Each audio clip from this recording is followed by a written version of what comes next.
Hey, it's Kelsey. Welcome to Duke's Yard Homestead. Today we are, we're recovering from yesterday is what we're doing. Unfortunately, we had a dog attack. I wouldn't say it just attack.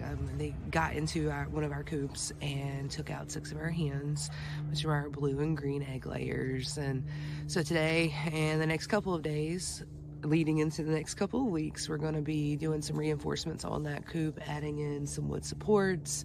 I'm going to hot wire around both of my coops to make sure that as animals start coming, probably more frequently, and particularly dogs and foxes and things like that, we will be prepared and ready for that.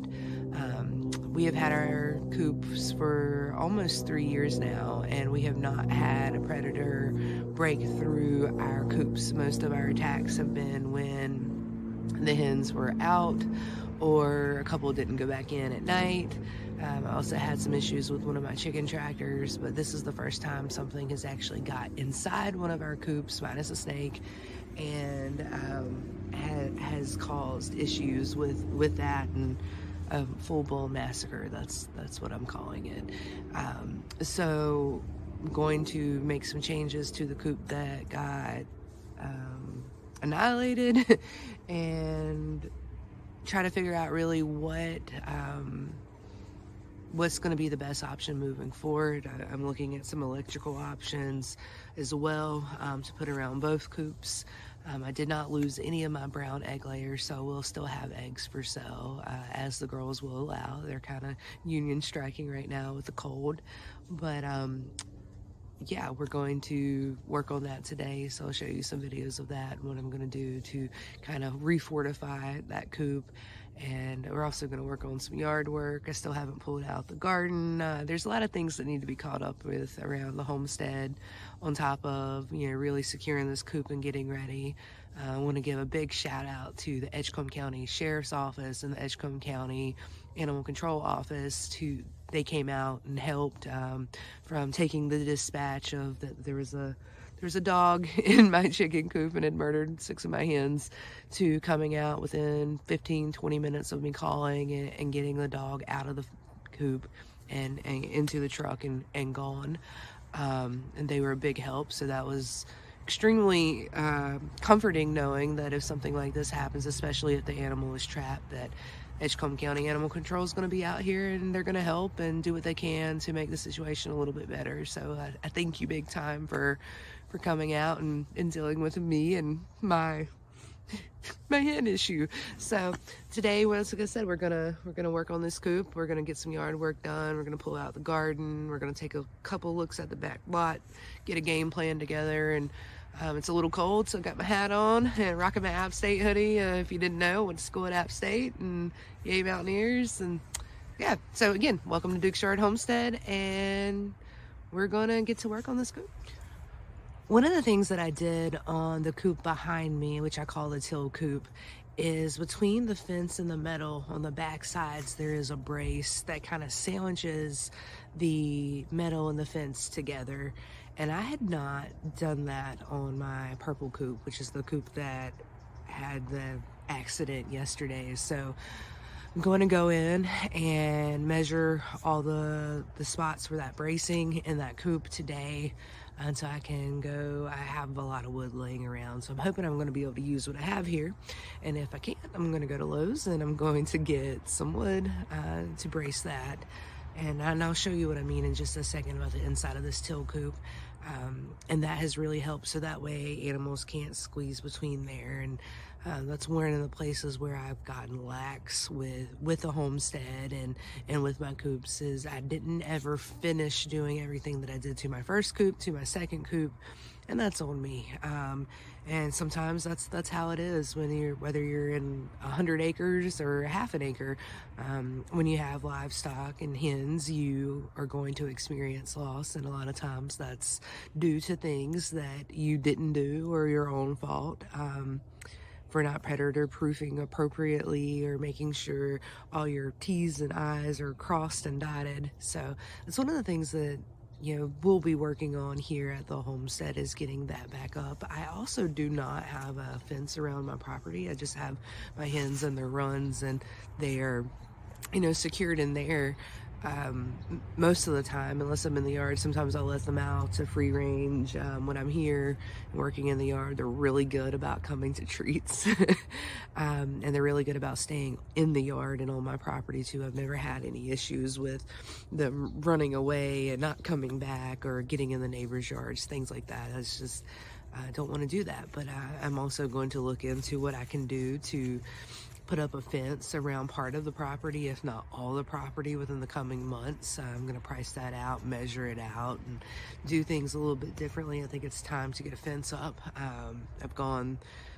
There's never been a fence around the whole property, and there was a ragged fence here to begin with, and I took that down, which is where my barn is now, because it really wasn't serving its purpose anymore. It was pretty degraded, so we're going to look into that too. But first, we're going to really focus in on the coop, what we can do to make it a little bit more predator proof in terms of securing that metal and the fencing together like we've done in the till coop.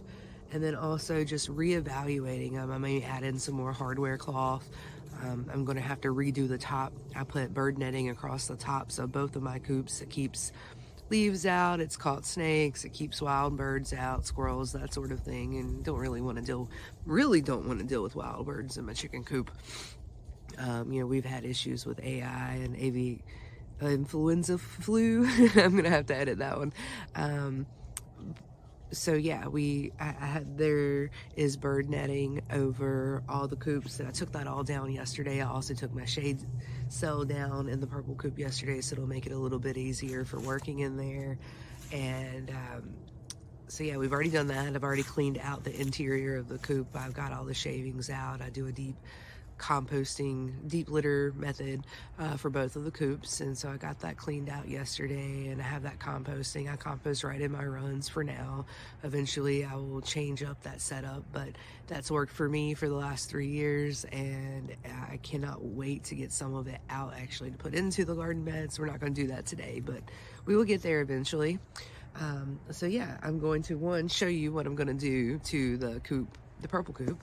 And then I'm going to check everything out, get all those measurements down. I might end up cutting some wood today, I'm not sure. And preparing to get that coop a little bit more solid, because come spring we are going to get some more chicks. That's the process of chickens and having chickens and being a chicken keeper. And just to remain sustainable with chickens, you really do have to get new hens every so often to make sure your egg production stays what it is. But it's always hard when you have a big loss, and especially when it's a particular type of bird that you've been working on or raised, all of the above. So it was my blue, green, and tinted egg layers that got killed yesterday. And so I got to restart that process again, but it'll be okay. And before we do that, we're going to make sure that coop is ready for the next set of girls that come in. So come on, let's check out our first coop, what's worked, what hasn't worked, and what we're going to do over in the purple coop. The girls think they're going to come out, but they're not. So what we've done in this coop, which I've got to clean the leaves, so excuse that mess, is where the metal meets the fencing, we have sandwiched the fencing in between that and have secured the metal to the wood, creating a seamless run across each support. And that is what I'm going to do over in the other coop, in the purple coop as well. I just had never got to it. I got comfortable, got slack, and sometimes you pay for that. When you get comfortable and you get slack, you miss things that you should have done. So that's what we're gonna do over there. This has worked really well. And up close on the till coop, it has a isolation chamber underneath the coop. It's a 4x4, so for a broody mama wants to act a fool and needs somewhere to sit, we'll put her down there. We've also raised out chicks there when they're not big enough to be in the big run, so we could use that to isolate. They also have, and sometimes I keep it open, all the girls were laying in there, which is a pain in the tail to get eggs out, so I closed that up so they couldn't get in there over the winter. And they also have this area over here that's covered. Got all kinds of waterers and feeders. Everybody's everywhere. And we also have shade covering up here that you can't really kind of see through the leaves. And eventually we will go in, run supports, and cover half, if not all of the run with tin. I haven't decided exactly how I want to do that yet. So for now, I have this bird netting, which has worked wonders. It does catch the leaves. It will fall in the snow. We've learned that. But it does keep the wild birds out, and it also keeps my flighty girls in. I have a couple of girls who like to fly, and that has really worked for us. It also kept a couple snakes out this spring, so. And I'll walk over to the purple coop. I'll make another video about why there's a giant hole in the yard.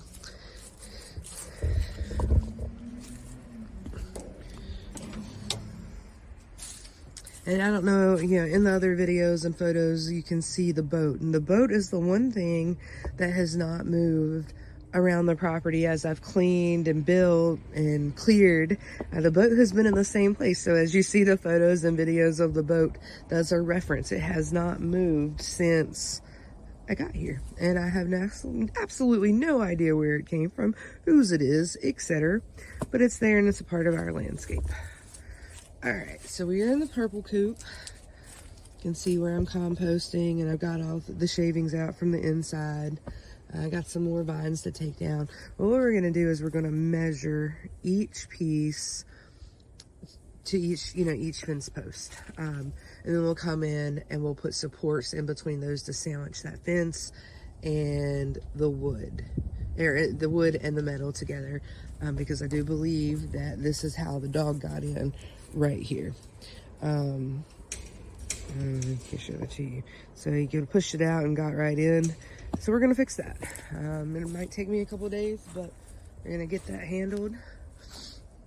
And then I'll re-put the bird netting up and the shade cell up, and we'll go from there. And we're looking at towards the back of the property now. So this coop is back a little bit further. We'll turn around so you can see kind of the proximity.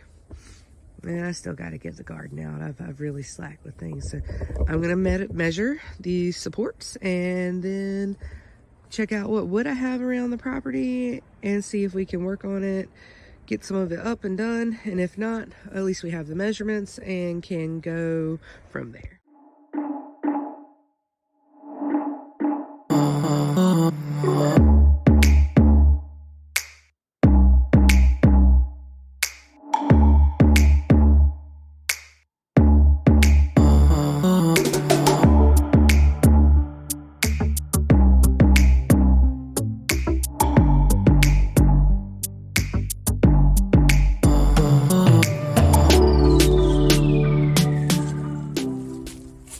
So we just got the coop measured. I got all the measurements for it, and we're gonna go check out what kind of treated 2x4s and other lumber that I have over behind the barn, and also a few pieces in the barn.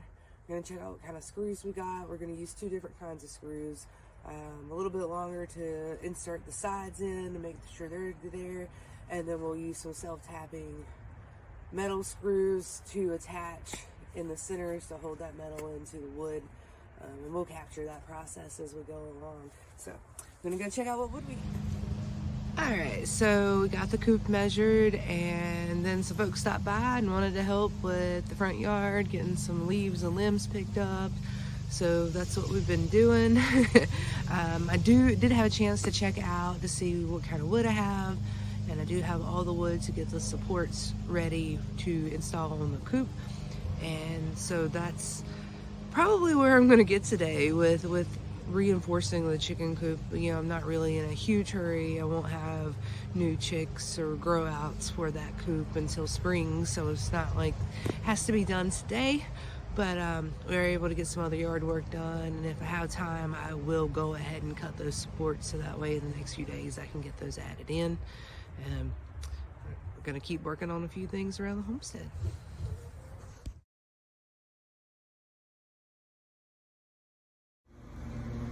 So it's been a couple of days since we started working on the chicken coops, and it's still cold, but it's not as cold as it was. We had a pretty rough windstorm and rain event last week, and it tore the coop door off on the purple coop, which is the same coop that where we lost the chickens last week. And so I am working on getting that together. Once I get that done, I am going to re-net the top and then also run electrical wire across this coop and then also across the till coop in preparation for whenever we do move chicks back into here. And so I've taken a step back from working on the fence and fixing this in case we get any weather, and this will be ready to go. And I also went over and on the till coop fixed all the netting because the wind messed all that up too, and added some bedding in because we do the deep litter method here. So that's what I'm doing today. I am working on getting this door fixed, and so you'll see a little bit of footage of that. And yesterday we worked on building our barn loft so we can get it a little bit more organized, so that's going to be awesome. So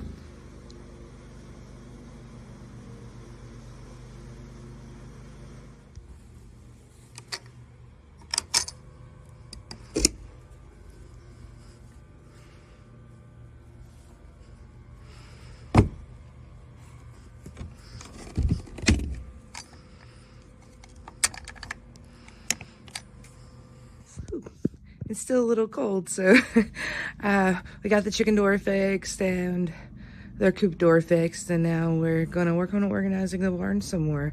Yesterday we took the time to finally build a loft. We've had the barn for about 2.5 years, and I've been saying that I'm gonna build a loft, get a loft. I need extra storage, and finally got that done yesterday, so I'm super proud of that and looking forward to getting a little bit organized in here and maybe eventually turning this into partial chicken brooder and also a workshop for all my projects that have going on. It'll be a little bit easier to work inside sometimes, even though it's not heated or cold, it's still out of the sun or out of the direct elements.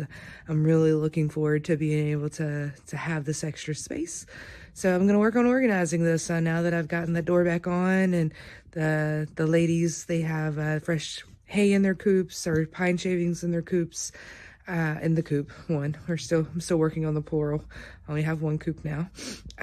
We got them fed. It's been cold the last couple of days, so we've been feeding them mash, which is warm water and their pellets mixed with a little bit of scratch greens. Sometimes I'll add cooked oatmeal in, or raisins or grapes, other things that I have that are good for them. And they've been enjoying that. So maybe you'll see them gobbling some of that down a little bit, but instead give a shout out to Jeff for helping me get this daggone loft built. It's so exciting to be marking off some big projects on the list that have been there for a long time that I just haven't been had the time to really get to. So looking forward to continuing on getting some of those things knocked off.